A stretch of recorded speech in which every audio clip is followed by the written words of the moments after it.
Bom dia, gente, tudo bem? Tudo tranquilo com vocês? Agradecer mais uma vez a participação de vocês nas aulas, né? Tanto comigo quanto com o Thiago. Dizer que estamos chegando na reta final da ensino de administração contemporânea. Eu vi vocês fazendo um trabalho com o Thiago lá também, né?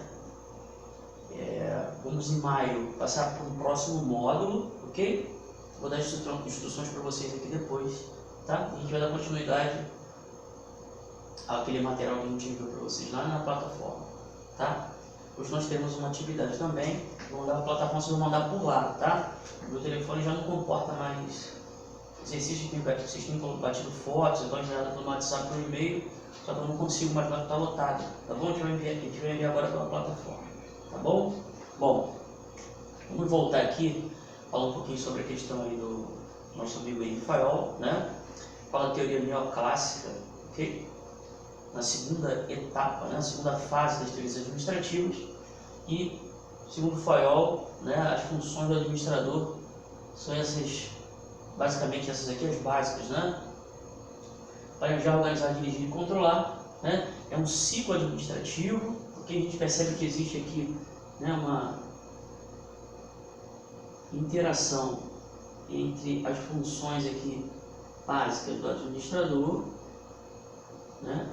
Eu estou planejando, organizo, dirijo, controlo, planejo, organizo, dirijo, controlo, é um ciclo, tá? Eles são aqui interrelacionados. A qualquer momento eu posso levar em consideração que planejar, organizar novamente, né?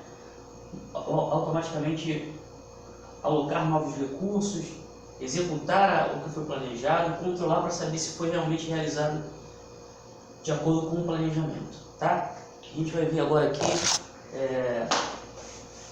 a definição de cada uma dessa função aqui do administrador, ok? Vamos lá.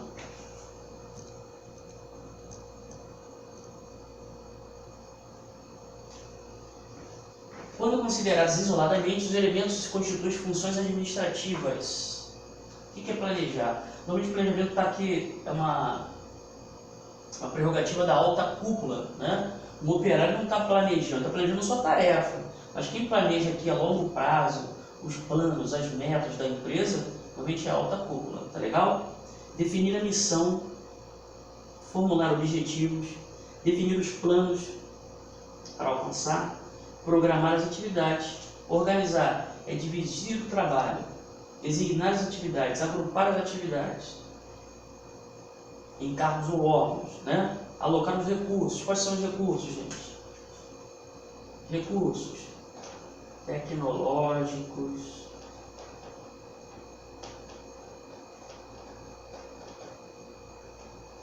financeiros,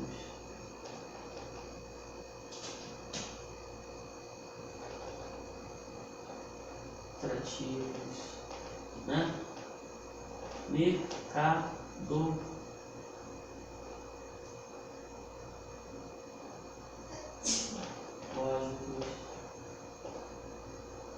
humanos.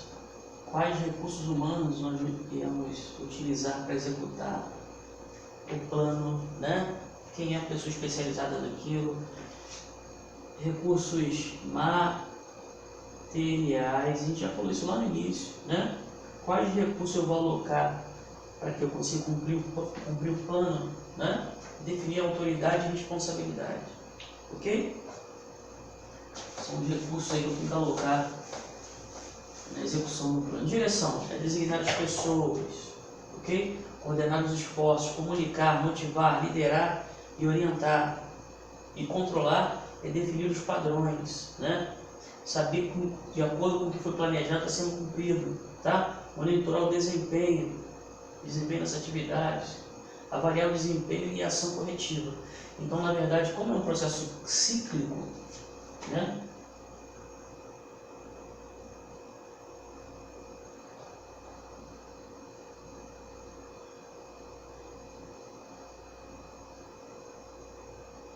Planeja, organiza, dirige e controla, né?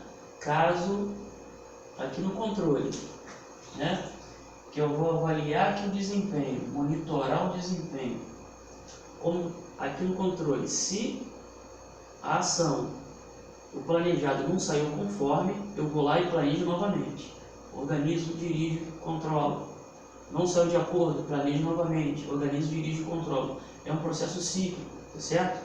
Mas é claro que eles se relacionam aqui, tá? É uma via de mão dupla. Posso planejar e controlar, né? Tem aqui a via de mão dupla para direção e planejamento, ok? Mas é um processo cíclico. Planejar, organizar, dirigir, controlar. Saiu de acordo com o planejado? Não. Planejo de novo, organizo, dirijo, controlo. Saiu conforme planejado? Não. Planejo de novo. São ações corretivas para que eu consiga chegar à excelência quando a gente fala em relação à eficiência e eficácia. Ok? Beleza?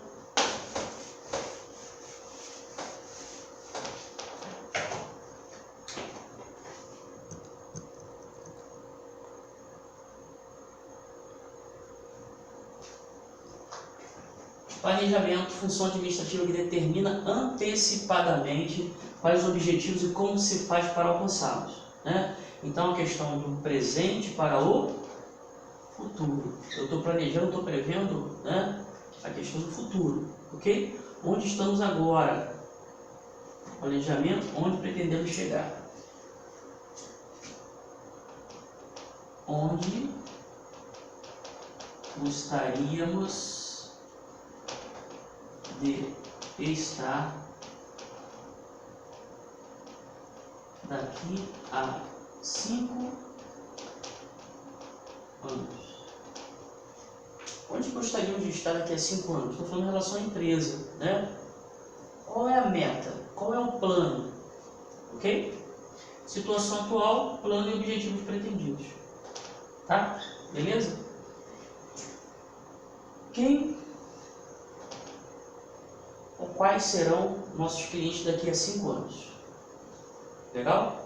A gente está planejando o futuro. É claro que existe aqui um plano, né? Ok?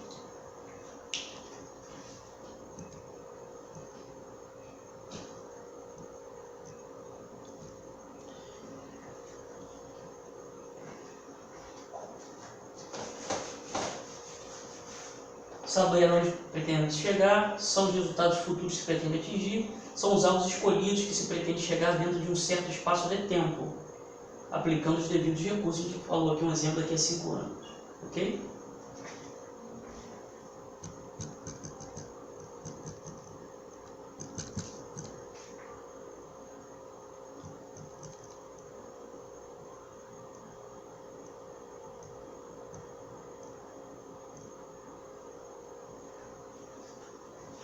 O planejamento, gente, ele possui aqui um grau de abrangência, né? Temos o planejamento estratégico, tático e operacional, de acordo com o nível organizacional, com uma hierarquia da organização. Legal? Então, o planejamento estratégico é o planejamento projetado a longo prazo. A gente falou aqui de 5 anos, né? Prever o futuro daqui a 5 anos. Traçar quais são os planos. Legal? Tendo seus efeitos e consequências de vários anos pela frente. Envolve a empresa como um todo. Estabelece os objetivos a nível organizacional, definido pela cúpula, normalmente são os diretores, né, presidentes, ok? E deve contar com a subordinação dos demais planos, tá? Então a cúpula define um plano e esse plano é desdobrado para os demais níveis hierárquicos que a gente fala em relação intermediários e os mais baixos, ok? Planejamento tático é projetado a médio prazo, geralmente em 1 ano. Envolve departamentos, níveis intermediários, gerências, tá legal? Estabelece objetivos a nível departamental, de departamentos. E o operacional é projetado para o curto prazo imediato. Envolve cada tarefa e atividades isoladamente. É claro que quando a alta cúpula da empresa define um plano, um objetivo futuro, esses planos vêm sendo desdobrados de acordo com o nível hierárquico de cada um, tá certo? É claro que na execução de uma tarefa, o operário sabe qual é o plano operacional, né, da operação da tarefa, o que ele tem que fazer para que ela pareça dar certo, qual o tempo de execução, né, como a gente fala em relação à medida da qualidade do serviço ou produto que está sendo prestado ali, tá? Envolve cada tarefa e atividade isoladamente, preocupa-se em atingir metas específicas, é definido pelo nível operacional. É o trabalhador, o colaborador lá do chão de fábrica está fazendo aqui o seu planejamento operacional também, planejamento de cada tarefa, beleza?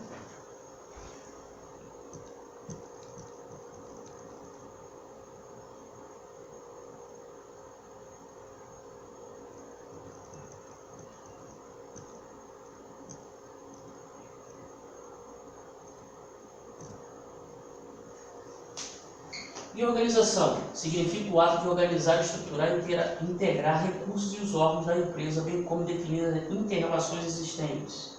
Para que os objetivos sejam alcançados, as atividades precisam ser agrupadas de forma lógica e autoridade distribuída, evitando assim conflitos.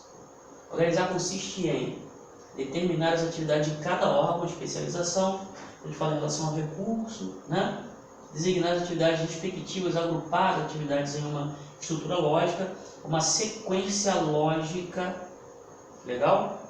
Departamentalização, pessoas, cargos e tarefas, alocar os recursos, já falamos aqui quais são os recursos, materiais, tecnológicos, financeiros, né?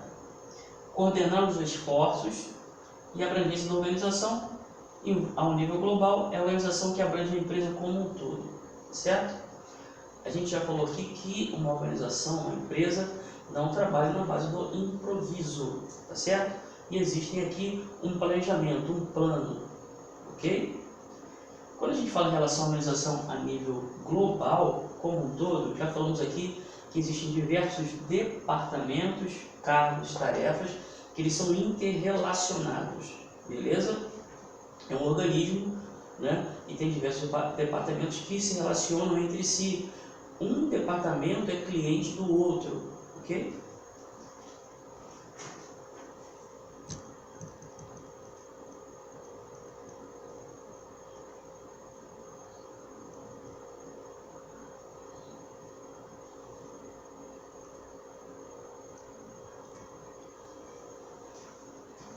Organização a nível departamental, como o próprio nome diz, é a organização de cada departamento e ao nível das tarefas, operações, direção das cargos e tarefas, ok? Então temos a nível global, departamental e a nível de tarefas e operações, tá? E o controle significa definir os padrões de desempenho, né?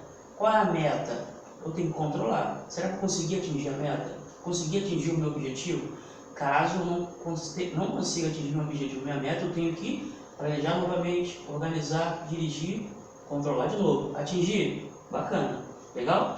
É claro que é sempre um processo cíclico, tá, gente? Toda uma empresa ela trabalha dinâmica. Nós estamos ali planejando, organizando, dirigindo, controlando diariamente. Legal? Monitorar o desempenho, comparar o desempenho com os padrões, tomar ação corretiva para assegurar os objetivos traçados, a gente já viu isso anteriormente. Fazer o controle quantitativo, volume de produção, nível de estoque, né? Qual é o volume de produção ideal? Qual é a minha meta de produção? Qual é o meu nível de estoque ideal, né? A gente vai ver na disciplina de administração da produção do estoque, é o nível de ressuprimento, quando a gente fala em relação à questão de compras, né? Qualitativo, controle da qualidade. Será que eu produzi a quantidade correta, o meu padrão, a minha meta? E quando eu falo em relação à qualidade? Será que eu produzi um produto ou serviço de qualidade? Certo? Talvez eu tenha chegado à quantidade certa. Qual é a quantidade certa por mês? 1 tonelada de determinado produto. E a qualidade desse produto? Certo? Não adianta atingir a quantidade se eu não tiver qualidade. Né? A gente falou aqui sobre a questão do atendimento ao cliente. Temos diversos concorrentes hoje em dia. Então, uma organização não pode se prestar a produzir produto ou serviço sem qualidade. Tá? Especificações técnicas, etc. Temporais, a questão do lapso de tempo. Tempo de entrega. Tempo médio de estocagem. Né? Produzir 1 tonelada. Em quanto tempo? E a qualidade? Então aqui o controle, estabelecendo aqui padrões ou critérios, é muito importante. Não adianta eu produzir 1 tonelada de determinado produto sem qualidade e no tempo, estourei o tempo. Né? Quando a gente fala em relação a tempo, hoje a gente tem tempo para entrega, tempo de produção, não é isso? Tempo médio de estocagem. Existem produtos que têm quando a gente fala em relação à qualidade muito baixa, né? Então, na verdade, eu tenho que saber o tempo que está estocado ali, eu tenho que, né, vender a minha produção. Legal? Financeiro, custo de produção, custo de estocagem. Existe um custo para estocar determinado produto e custo para produzir determinado produto. Um exemplo, né? Quanto eu consumi de luz, de energia, de todo um complexo, vamos supor que esse apagador aqui, né? Ele tem uma parte plástica, uma parte aqui que é um feltro, um carpete e tal, né? Deve ter uma cola aqui. Isso consumiu hora homem, né? Que chama em relação ao custo de um funcionário, do colaborador, de uma colaboradora. Eu consumi aluguel, talvez, consumi energia. Quanto eu consumi de energia nisso aqui?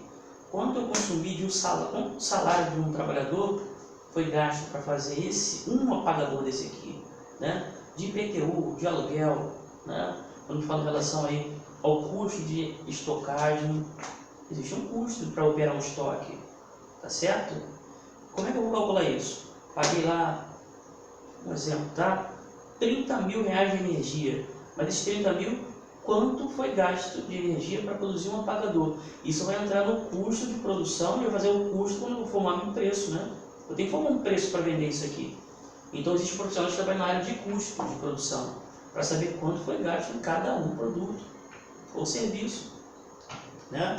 Produzir lá qualquer coisa, uma impressora, um projetor, um quadro, né? Esse piloto aqui, existe uma unidade de hora aqui de pessoas, foram pagos salários, quanto eu gastei de internet, de telefone, né?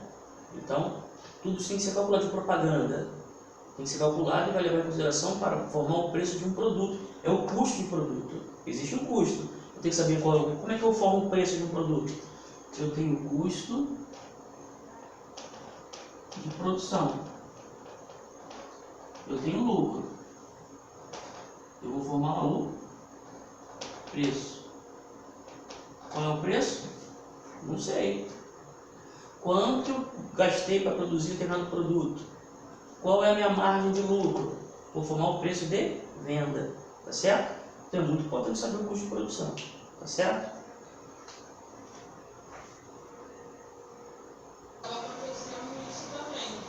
Bom. Como é que foi passar essa madrugada? Deixa eu ajustar aqui. Como todo mundo aqui, parece que eu fiz um café, e tomou um café. Foi com a solidariedade.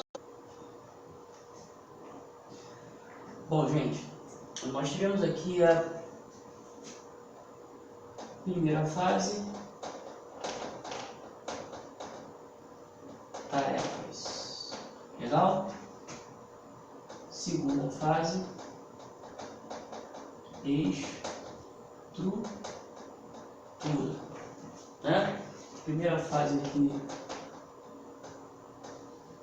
Taylor.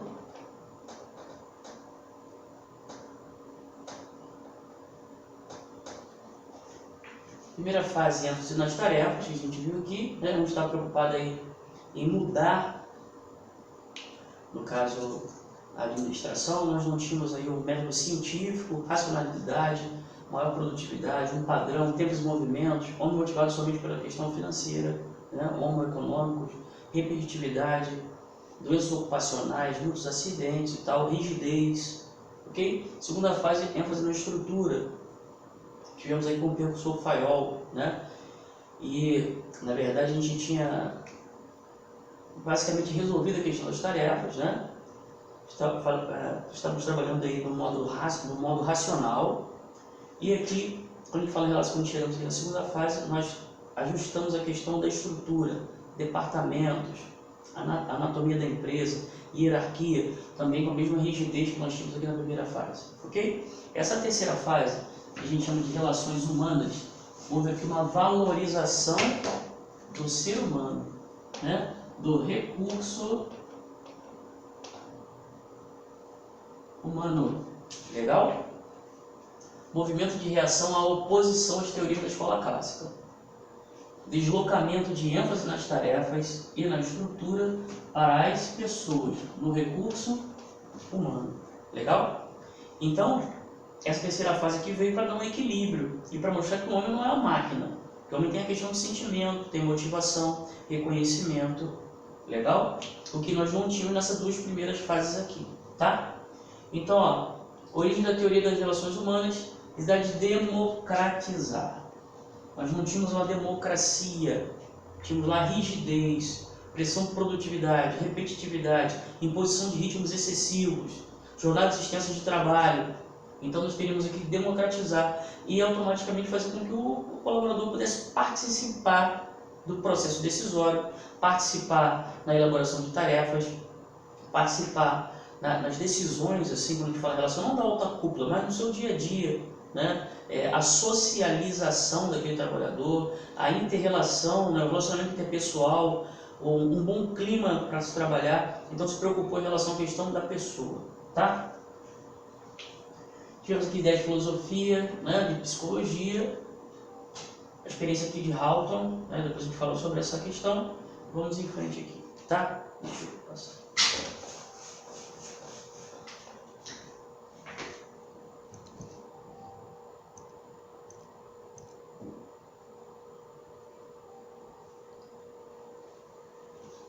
Bom, uma outra curiosidade aqui em relação à teoria das relações humanas é a motivação econômica, falando que a motivação econômica é secundária. A gente viu lá nas duas primeiras fases, né, quanto mais se produzia, mais se ganhava, né? Então a gente chama aqui, foi chamado aqui de homo econômicos. Legal? O homem era motivado simplesmente por recompensas de grana, de salário, tá? As pessoas são motivadas pela necessidade de reconhecimento, aprovação social e participação. A gente gosta de grana, de dinheiro, de ganhar mais, óbvio, mas a gente também tem que ser reconhecido, tem que ser aprovado socialmente, tem que ver a nossa participação, tanto quando a gente fala em relação no próprio ambiente de trabalho, quanto nas questões de tomada de decisão de uma empresa. E é claro, guardando suas devidas proporções, tá, gente? Grupos informais, a organização constituída por grupos informais, caracterizada pela estrutura concebida pelos trabalhadores, nem sempre coincidia com a estrutura estabelecida pela administração.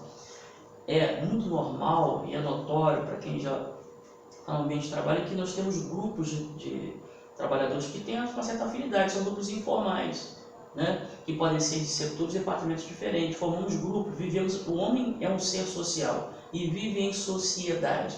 Ele não está ali na organização simplesmente como se fosse parte de uma máquina, de um mecanicismo, de uma rigidez, né? Nós temos aí nosso relacionamento interpessoal, que é importante.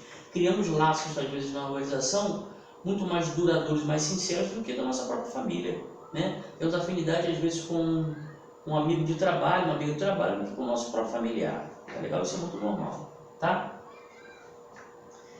Os indivíduos participam de grupos sociais e mantêm-se em uma constante interação social. As relações humanas são ações e atitudes desenvolvidas através de contatos entre pessoas e grupos. É o que a gente acabou de falar aqui. Cada pessoa procura ajustar-se ao grupo, pretendendo ser compreendida. Temos diversos grupos sociais, igrejas, comunidades, escolas, né? Uma outra característica aqui, né, importante, desenvolvida aqui pelas relações humanas, foi perceber que a especialização do trabalho não cria a organização mais eficiente. Então a gente percebeu, a gente viu lá nas duas primeiras fases, que o funcionário era especializado em fazer determinado tipo de coisa, tá certo? Então ele é especializado em apertar um parafuso, especializado em um ajuste de uma máquina, especializado na questão lá da produção de uma pintura, reparo, não importa, tá legal? Então a gente falou que é a nível industrial. Então ele era especializado naquilo, mas ele ser especializado naquilo, ser um cara técnico, né, um colaborador técnico, ou uma colaboradora técnica, não criava uma organização mais eficiente. Na verdade, os operários trocavam de posição, trocavam de cargos e tarefas para evitar a monotonia. A monotonia e a repetitividade não é legal, tá certo? Então, quando ficar um ambiente monótono, para dar mais interação, né, uma motivação, os operários trocavam aí de atividades. Bom, ao mesmo tempo, né, gente, as trocas de posições diminuíam a eficiência, contrariava a administração, mas elevava a moral do grupo. Então eu trocava de posições ali com meu amigo ou minha amiga de trabalho. Diminuía a eficiência, né? A administração não achava isso legal, ok? Porque a eficiência diminuindo, automaticamente diminuía a produtividade, tá? Mas elevava a moral do grupo, a autoestima do grupo ficava elevada, mas a eficiência diminuía, o que contrariava a administração, tá?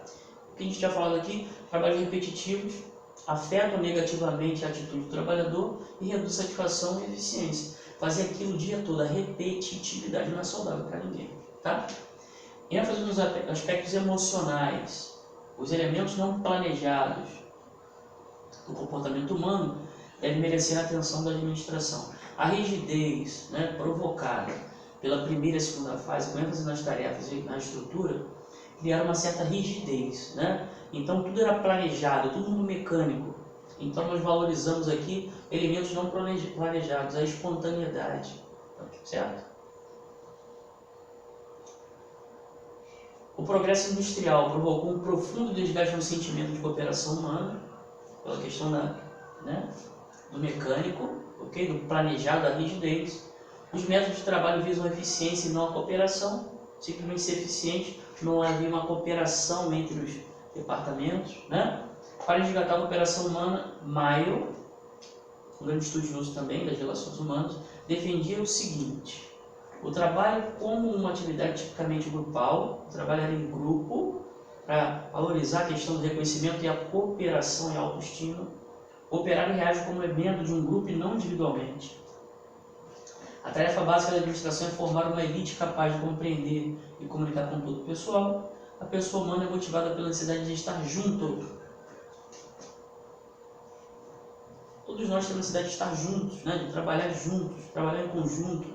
Sabemos aqui que várias cabeças aí pensam melhor do que uma. É a cooperação, a ajuda. Terminei a minha tarefa, ajuda a tarefa do outro colaborador. É importante, né?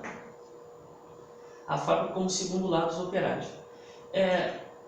Vocês imaginam, né? Dentro de uma casa, vocês viverem dentro da casa nós temos uma intimidade, né? Nós não vivemos num ambiente rígido de regras e tal. Ao contrário da empresa. As duas primeiras fases, elas preconizavam isso. Rigidez, regra, padrão, meta, ok? Quando a gente fala em relação a não democratização, não havia democracia. Simplesmente eu tinha que obedecer uma supervisão funcional, legal? Eu não poderia opinar nem participar, até contribuição de melhoria. Teria somente obedecer o chefe, tá certo?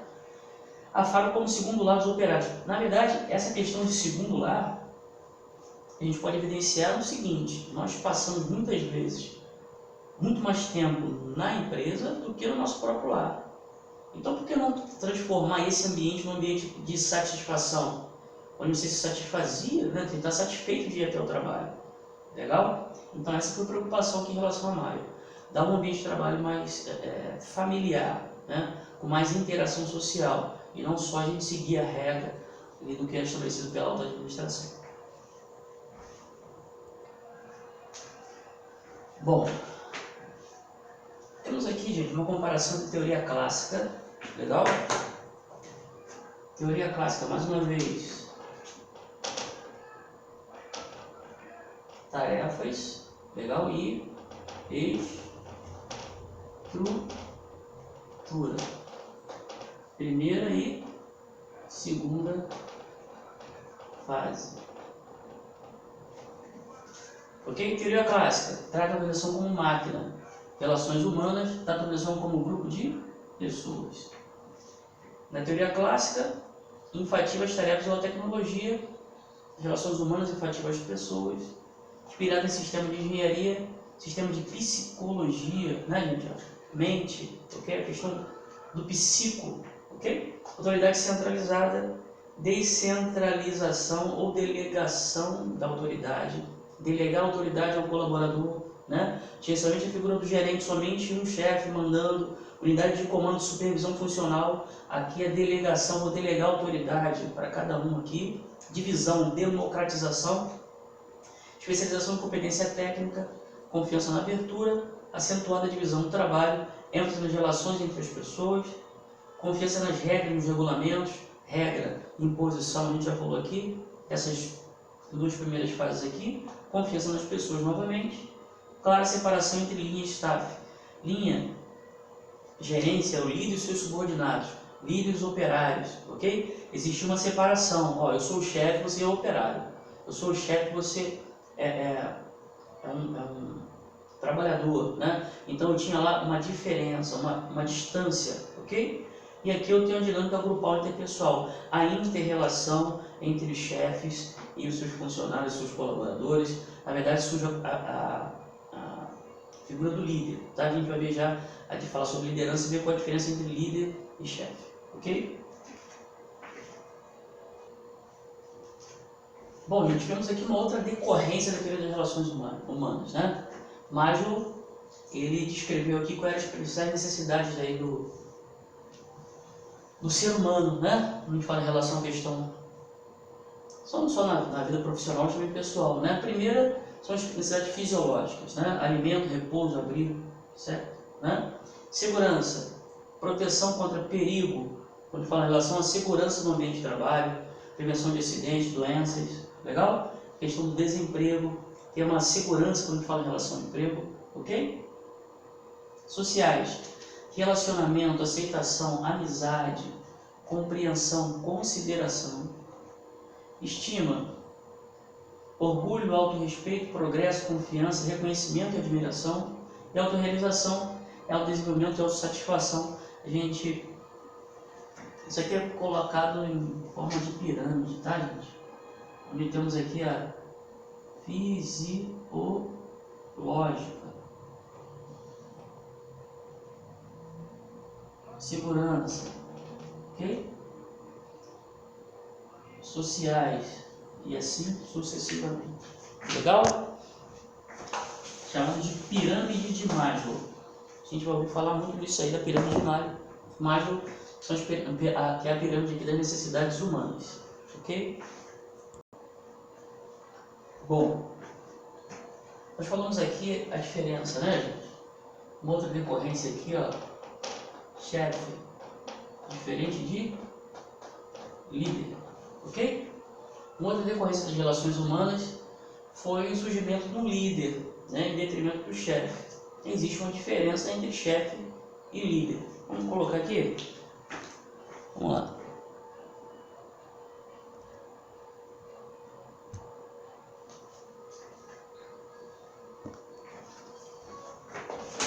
Principais diferenças entre chefe e líder?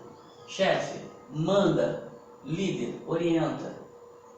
Chefe amedronta, o líder entusiasma. Chefe diz vá, o líder vamos, né? Está sempre junto com você, tá bom? Chefe baseia-se na autoridade, líder na cooperação, né? Na ajuda mútua, todos ajudando em prol de cumprir o objetivo.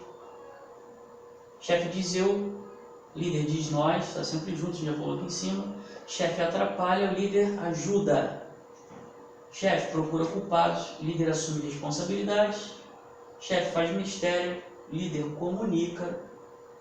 O chefe fiscaliza, está ali fiscalizando, né, o cumprimento ali, a execução de uma tarefa, ok? E o líder acompanha, né, acompanha o andamento da tarefa, do serviço, legal? Chefe desmoraliza.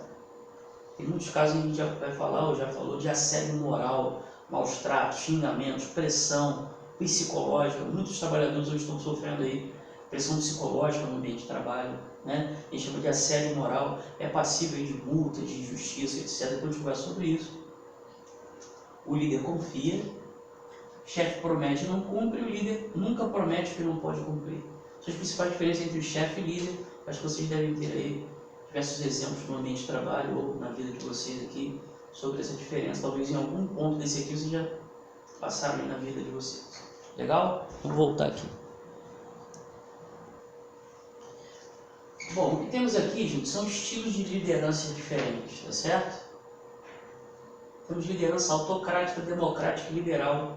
Existe aqui, embora temos aí a diferença entre chefe e líder, também tem diferenças entre as lideranças, tá? Algumas características de cada uma. Autocrática, o líder fixa as diretrizes sem qualquer participação do grupo. Democrática, as diretrizes são debatidas e decididas pelo grupo, né? O autocrático, ele fixa, o democrático, ele permite a participação, e o liberal, a liberdade total para decisões grupais e individuais e mínima de participação do líder. Então, esse estilo de liderança aqui, ele é liberal, né? O grupo que faz ali o que é mais óbvio, né? O que acha que deveria ser feito. É claro que as questões do estilo de liderança, tá certo? Depende muito do quem está sendo, dos liderados, né? Do grupo que está sendo liderado, tá? Autocrática, o líder determina as providências para a execução das tarefas na medida do necessário. A democrática, o grupo esboça as providências para atingir os objetivos e pede conselhos ao líder. Aqui é o líder fixa. Aqui eu vou lá no líder e participo o líder. Legal? Peço um conselho. E aqui a participação do líder é limitada, apresentando apenas os materiais e esclarecendo dúvidas desde que solicitado. O líder fica aguardando. Quem decide tudo é o grupo. São os liderados, ok? Autocrática, o líder determina a tarefa que cada um deve executar. Você faz isso, fulano faz aquilo, ciclano faz outro aquilo lá, tá? Democrática, a divisão da tarefa fica a critério do grupo. O próprio grupo tem autonomia para decidir o que fazer. E a liberal, a divisão das tarefas fica totalmente a cargo do grupo, sem a participação do líder. A autocrática, líder é dominador e é pessoal nos elogios e nas críticas. Democrática, o líder procura ser um membro normal do grupo. Legal, ele está participando do grupo, ele é o líder, ele é consultado periodicamente se necessário, tá certo? Mas ele participa do grupo, tá? E o liberal, o líder não avalia o grupo e nem controla os acontecimentos. O grupo flui sozinho, tá? O trabalho só se desenvolvia com a presença do líder, uma autocrática. Democrática.